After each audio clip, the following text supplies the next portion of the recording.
Hello, my dear friends. Welcome back to the Fluent Zone, your favorite place to enjoy interesting English stories and improve your listening and speaking skills.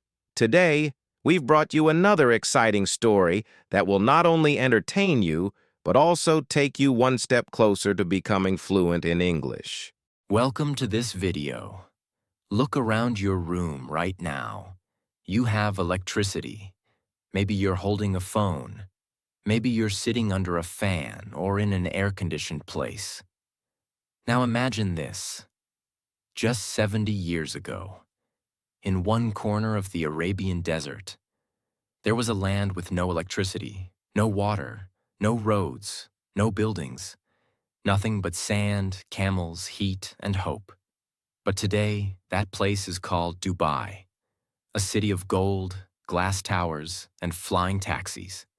A place where dreams come alive, where the richest people in the world come to shop, invest, live, and celebrate life. So how did this happen? How did a poor desert village with no oil at first turn into one of the richest, most luxurious, and futuristic cities on Earth? Was it just luck? Was it just oil? No. It was something bigger. It was vision. It was leadership. It was risk. It was the belief that even the desert can become paradise. And in this video, I will take you on a journey. A journey from the first days of Dubai, when people slept under palm trees, to the time when Dubai had no pearl industry, no money, and no future. To the moment it discovered a little oil but built an empire anyway. To becoming the global city of luxury, tourism, and technology we all know today. This is not just a history lesson. This is a story of impossible transformation. Today, it's one of the richest cities on Earth. In this video, you'll learn the full story of Dubai. How it rose, how it transformed, and most importantly, you'll improve your English while listening. So, sit back, listen carefully, because what you're about to hear will not only surprise you, it will inspire you. Let's begin. Part 1. From Sand to Survival. Before the skyscrapers, before the Burj Khalifa, before oil, there was only sand. We go back to the early 1800s. At that time, the area we now call Dubai was nothing but a small fishing village on the coast of the Persian Gulf. It had a natural creek, Dubai Creek, which was the only reason people even lived there. The people? Simple. Tough. Survivors. They were mostly from the Bani Yas tribe, and they followed a leader named Sheikh Maktoum bin Bouti. In 1833, something historic happened. Sheikh Maktoum and around 800 members of his tribe migrated from Abu Dhabi and settled near the Dubai Creek. They wanted peace, trade, and freedom. So they started building a small community there. And this was the beginning of Dubai. But life was extremely hard. The heat was unbearable. Fresh water was hard to find. They had to dig wells or walk miles. They lived in palm frond huts called arish. No roads, no schools, no hospitals. They used camels for transport. For food, they relied on fish, dates, and camel milk. So what kept them alive? 2 things. 1. Pearl diving. 2. Maritime trade. Before oil, pearls were Dubai's treasure. Men would go into the sea for months, diving with no oxygen tanks, holding their breath for long minutes, diving to the bottom to collect oysters, hoping to find one perfect pearl. It was dangerous. Many died. But it was their only hope. Pearls from Dubai were sold to India, Persia, and Europe. And for a short time, this brought some wealth. But then, disaster struck. In the 1930s, the Japanese invented artificial pearls. Suddenly, no one wanted Dubai's real pearls anymore. The pearl industry collapsed. Families became poor again. The Great Depression also hit the world. Dubai's economy was gone. People had no proper income. Children had no schools. Women stayed home, cooked on wood fires, and fetched water from far away. There were no doctors, no electricity, no oil. But the Dubai Creek still remained. And it gave Sheikh Maktoum's descendants a powerful idea. If we cannot live from pearls, we must live from trade. So the people of Dubai slowly started turning the Dubai Creek into a trading hub. Even though Dubai had almost nothing, traders from India, Iran, East Africa, and even Europe began stopping here. Why? Because Dubai's leaders didn't tax them. It was easy to do business here. No rules, no restrictions, just trade. And slowly, the world started to notice. In 1892, Dubai signed an agreement with the British.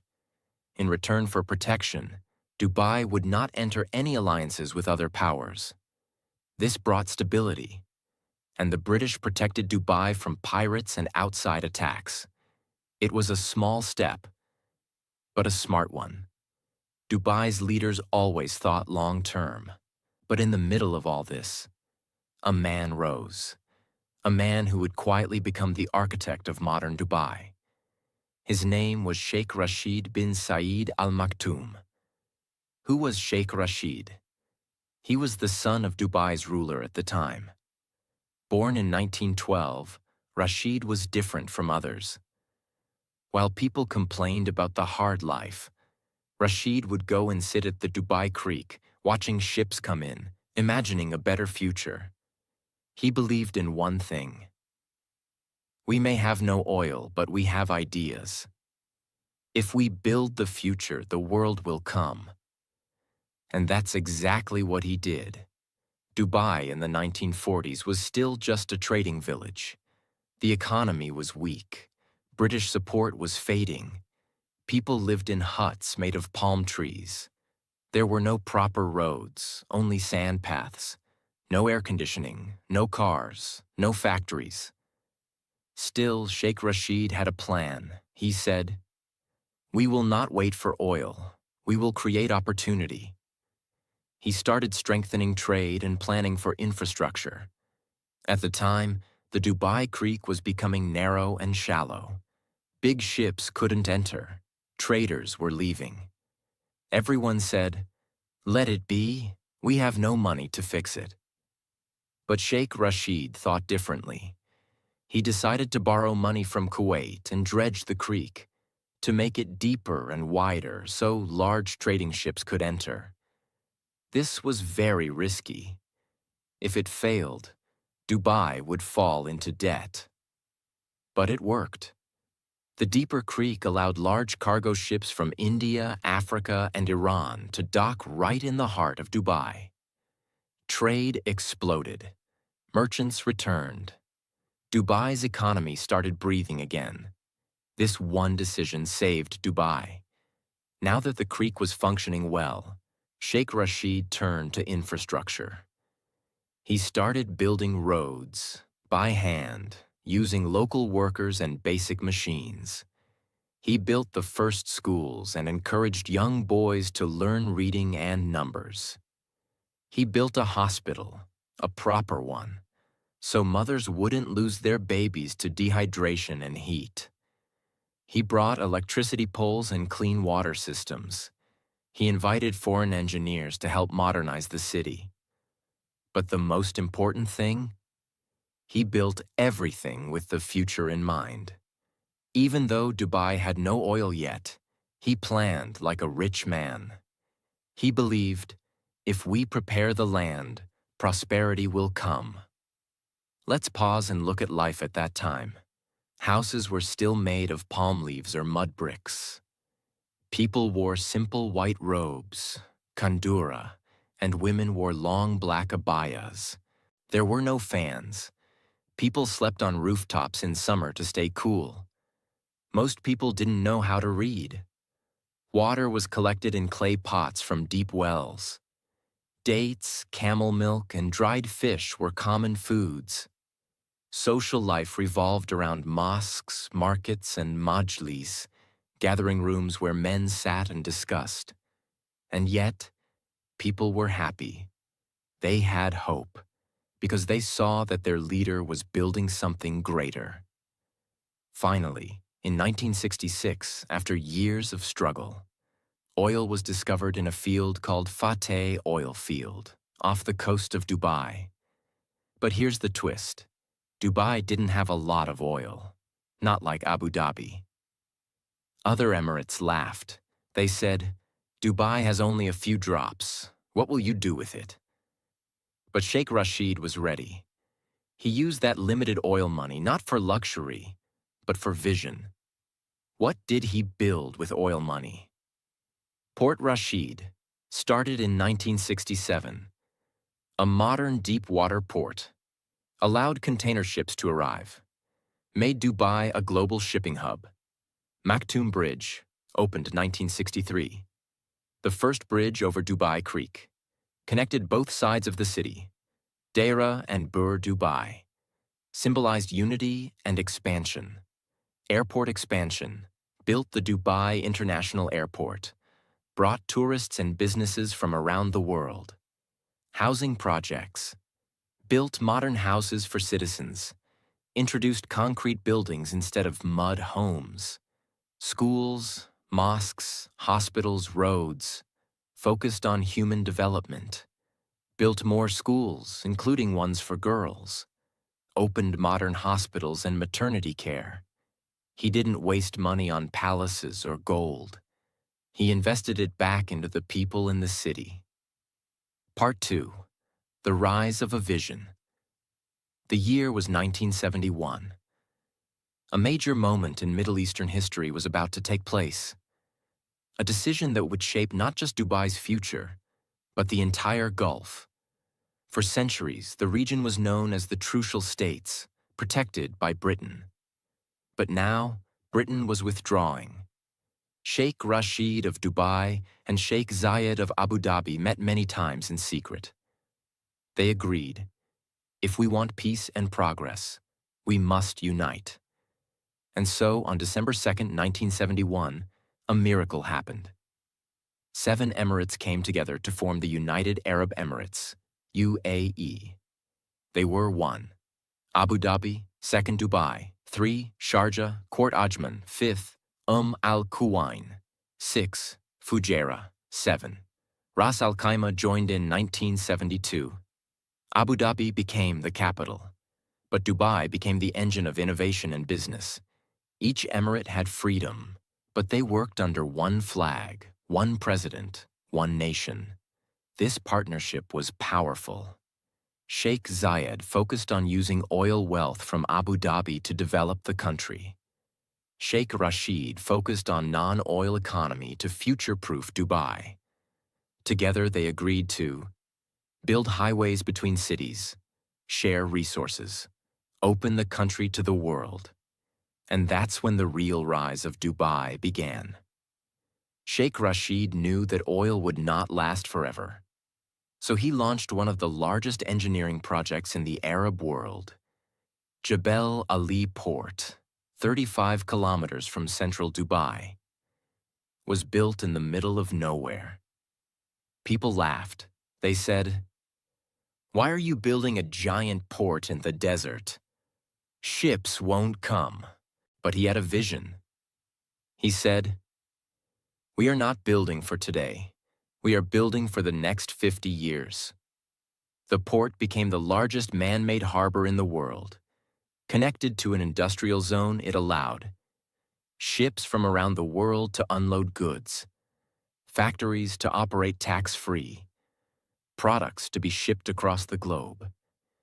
It created thousands of jobs, billions in trade, and became the foundation of Dubai's logistics empire.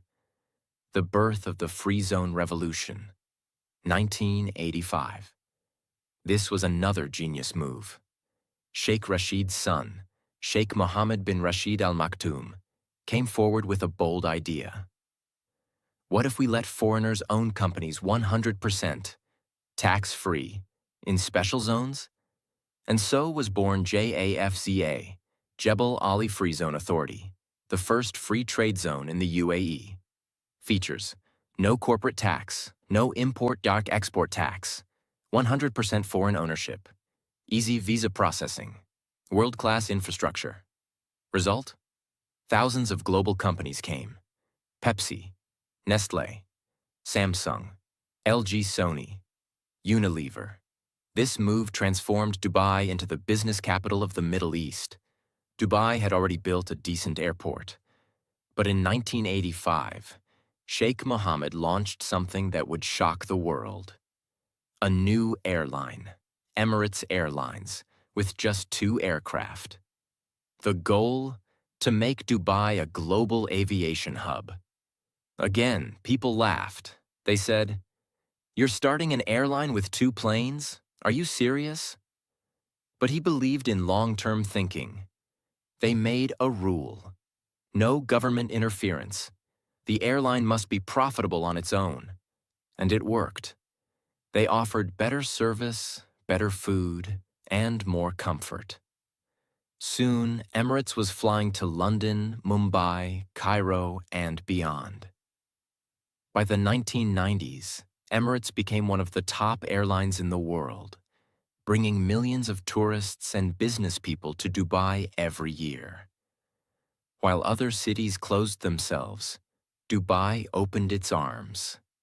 In the late 1980s and early 90s, the government began building beach resorts and luxury hotels. Shopping festivals like Dubai Shopping Festival DSF were launched. Traditional markets, souks, were modernized. Desert safaris, dhow cruises, and luxury experiences were developed. They promoted Dubai as a place where tradition meets luxury. And guess what? Tourists came, first by thousands, then by millions.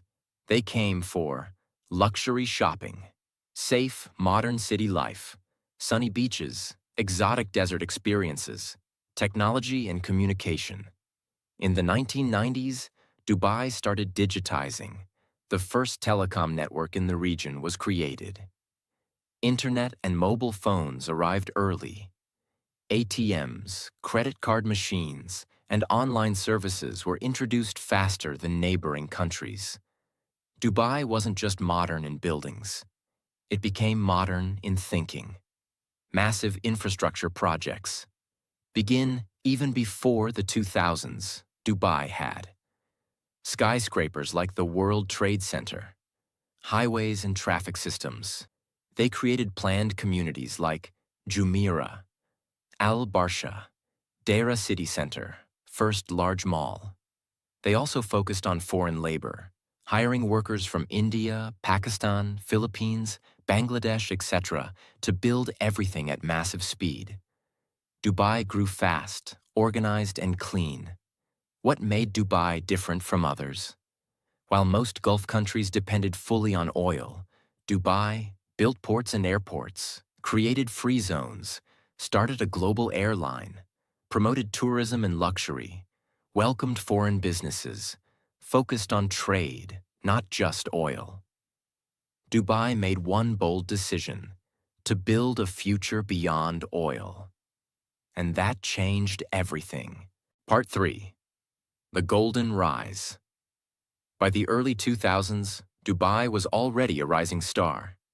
It had one of the biggest ports, Jebel Ali, one of the fastest-growing airports, one of the world's best airlines, Emirates, a business-friendly government, an image of safety, order, and luxury. But Sheikh Mohammed bin Rashid Al Maktoum, who became ruler of Dubai in 2006, had a far bigger dream. We are not competing with our neighbors. We are competing with the world. This is where Dubai's most iconic projects began. Burj Khalifa. The idea started in the early 2000s. Dubai wanted to create something the world would never forget. A building so tall, it would literally touch the sky. Construction began in 2004 under the name Burj Dubai. Over 12,000 workers from more than 100 nationalities worked day and night. It took 6 years to complete. The building used over 330,000 cubic meters of concrete and 39,000 tons of steel. Designed by Adrian Smith from the U.S., it can withstand earthquakes and winds up to 240 kilometers per hour. In 2010, it was officially opened and renamed Burj Khalifa in honor of the UAE President Sheikh Khalifa bin Zayed, who helped financially during the 2009 crisis. Height: 828 meters, 2,716 feet, taller than any building ever built by mankind.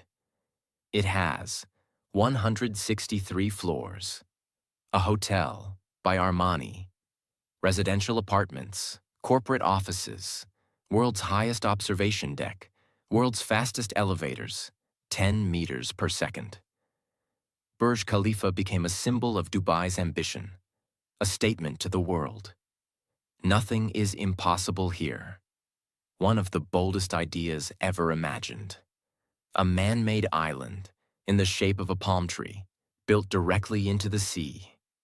Launched in 2001, completed by 2006, used 5.5 million cubic meters of rock, visible from space, 16 fronds, a crescent, and a trunk. The palm includes luxury villas, 5-star hotels, the famous Atlantis the Palm, restaurants, beaches, and shopping centers. Why build it? Because Dubai had limited coastline, and Sheikh Mohammed wanted more seafront property. So instead of looking at what they didn't have, they built it. Today, the Palm is home to celebrities, billionaires, luxury tourists. Dubai didn't just build land, it created value out of water. Dubai Mall, opened in 2008, right next to Burj Khalifa. It is the largest mall in the world by total area. It has over 1,200 shops, an indoor aquarium with sharks and rays, a giant ice rink, a VR park, the world-famous Dubai Fountain. Over 80 million people visit every year, more than any other place on Earth. Dubai Mall isn't just a shopping place, it's a city within a city. Luxury, entertainment, food, technology, all in one. This made Dubai the shopping capital of the world. Dubai Metro. Launched in 2009, it became the first driverless metro in the Arab world. Clean, fast, efficient, runs on electricity, connects major landmarks and business centers. Designed for comfort and safety, air-conditioned bridges, smart cards. It gave Dubai a world-class public transport system. Tourists and locals could now move across the city without a car. Real estate boom. 2002 to 2008. One of the most important turning points in Dubai's modern story. In 2002, Dubai passed a law allowing foreigners to buy property. This changed everything. Suddenly, people from UK, Russia, India, China, Pakistan, Europe started buying apartments and villas in Dubai. Developers like Emaar, Nakheel, Damak launched mega projects like Downtown Dubai, Dubai Marina, Jumeirah Lakes Towers, Business Bay, Jumeirah Village Circle, Arabian Ranches. Everywhere you looked, there were cranes, construction, skyscrapers rising. Dubai became the fastest-growing city in the world. But in 2008, the world changed. The world economy collapsed. Real estate prices in Dubai fell by 50 to 60%. Projects were paused. Investors ran. Some developers disappeared. It was Dubai's darkest financial moment. But Sheikh Mohammed stood strong. Abu Dhabi supported Dubai with a $10 billion bailout, and in return, Burj Dubai was renamed Burj Khalifa in honor of their help. Dubai didn't break. It adapted. The government reorganized debt, merged some companies, supported major projects, protected the image of Dubai. By 2010, recovery began, and Dubai came back stronger, smarter, and more focused. In 2013, Dubai made a bold move again. It bid to host Expo 2020, the first World Expo in the Arab world. On November 27, 2013, Dubai won the bid. Fireworks exploded at Burj Khalifa. The whole nation celebrated. Why was this important? Because it told the world, we're not just a city, we are a platform for the future. Dubai promised to host over 190 countries, welcome 25 million visitors, create innovation zones, talk about mobility, sustainability, and opportunity. It brought global respect to Dubai as a leader of the future. City of the future, technology, innovation, and global luxury. By 2015, Dubai was no longer just about oil or real estate. It was about smart cities, artificial intelligence and robotics, blockchain strategy, flying taxis tested by 2017, robotic police, digital government services. Every sector, tourism, health, transport, economy, was becoming digital. At the same time, Ferrari police cars, gold ATMs, 7-star hotels like Burj Al Arab, global events, created a luxury image that attracted billionaires, celebrities, influencers, investors. Part 4. Dubai Future and the Unbreakable Vision. By 2015, Dubai had already become a global tourism leader, a business capital of the Middle East, a city of dreams and luxury, a modern example of human imagination. But then came a time the whole world will never forget. The world was hit with a virus no one expected. Airports shut down, borders closed, economies collapsed, cities turned silent. And for a moment, the world stopped moving. Dubai, a city that depended on travel, tourism, real estate, was at high risk. Hotels emptied, flights were canceled. Expo 2020, the dream Dubai had been preparing for, was postponed. But what did Dubai do? It acted faster and smarter than most global cities. Dubai's response to the pandemic. Fast, smart, strict. Early lockdown and safety measures. Dubai imposed citywide lockdowns early. Sanitization campaigns ran day and night. Police drones, thermal scanning, and smart apps were used to track safety. The government created quarantine centers and food support for poor workers. Vaccination drive. UAE became one of the first and fastest countries to vaccinate its population. Dubai vaccinated not just citizens, but also expats and workers. For free. Digital governance. All government services became fully online. Business licenses, healthcare, visa processing, shopping, everything became contactless. Tourism bubble. Dubai reopened for tourists faster than most countries, with strict testing. Celebrities, influencers, and global travelers came to Dubai to escape lockdowns in their countries. While others were hiding, Dubai was preparing. Originally scheduled for October 2020, Expo 2020 was postponed to October 2021. March 2022. Despite the delay, Dubai went ahead and hosted the biggest global event since COVID-19. 2020 Dubai highlights. 192 countries participated. Themed around sustainability, mobility, and opportunity. Built in a brand new city district, Dubai South. Featured Al Wasl Dome, world's largest 360-degree projection dome. Mobility Pavilion, robots, drones, Hyperloop. Sustainability Pavilion, solar farms, recycled water. Country pavilions with unique architecture and innovation. Over 24 million people visited Expo 2020 during 6 months. A massive success during a post-pandemic world. Dubai proved to the world. Even after the darkest night, we rise. While many cities plan small, Dubai continues to think like a kingdom of the future. Here are just some of the crazy, real, and massive projects Dubai is building right now. 1. Dubai Creek Tower, still pending completion.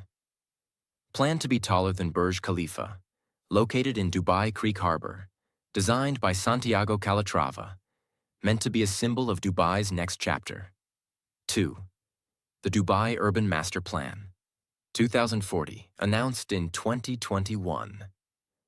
A long-term strategy to shape Dubai into the best city in the world for living. Plans include 60% of Dubai's area dedicated to nature and greenery, more walkable, connected communities, expansion of affordable housing, doubling the amount of public beaches, a focus on education, wellness, and creative industries, new zones for talent, artists, entrepreneurs, and thinkers. 3. The Line, Saudi Arabia, and Dubai's response. While Saudi Arabia launched The Line, a 170-kilometer smart city in Neom, Dubai responded by doubling down on urban innovation. Dubai now works on AI smart homes, flying taxis, hyperloop transport between Abu Dhabi and Dubai, zero-carbon living zones, Fourth Moon Dubai, announced concept. A $5 billion project proposal to build a lunar-themed resort shaped like the moon.